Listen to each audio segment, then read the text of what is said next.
一看到黑窗口，很多人第一反应是关掉，觉得那是程序员专用，普通用户点点图标就够了。但高手不是更爱黑屏，是更爱一件事。同一套操作，明天还能原样再做一遍。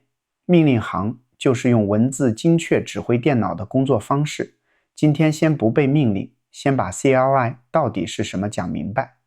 CLI 全称 Command Line Interface， 中文叫命令行界面。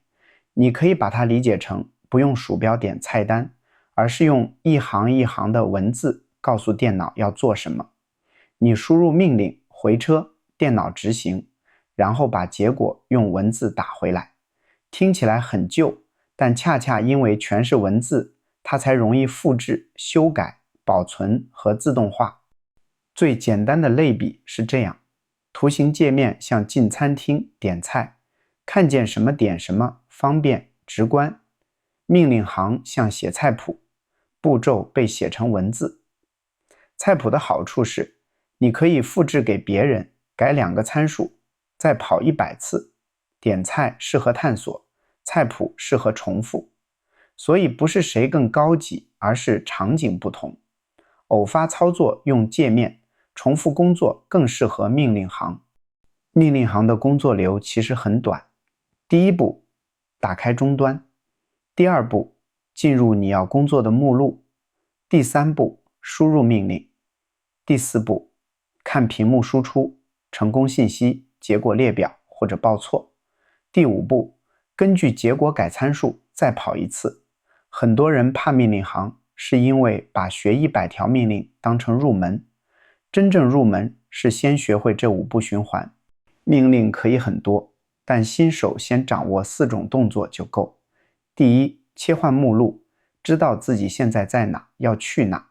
第二，列出文件，看清当前文件夹里有什么。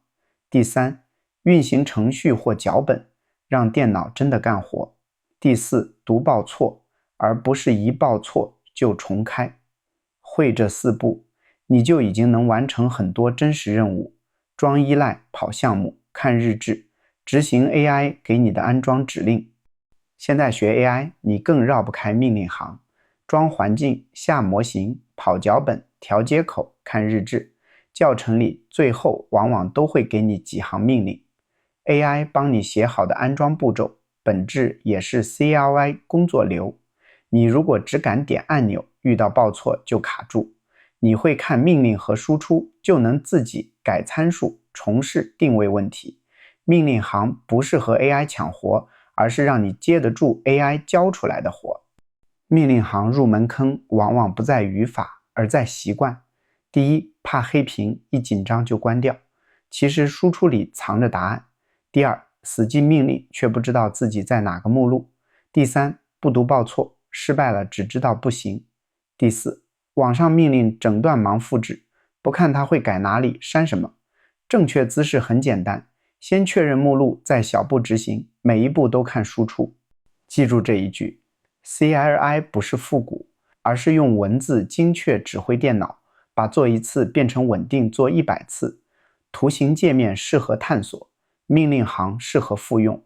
你先会5步工作流，再会进目录、列文件、执行读报错，就已经超过大多数只敢点按钮的人。所以开头那个问题，答案不是学会更多黑魔法，而是先别把黑窗口当敌人。下一期我们讲 JSON， 为什么人和 AI 聊天用自然语言，程序之间却总在传一堆大括号。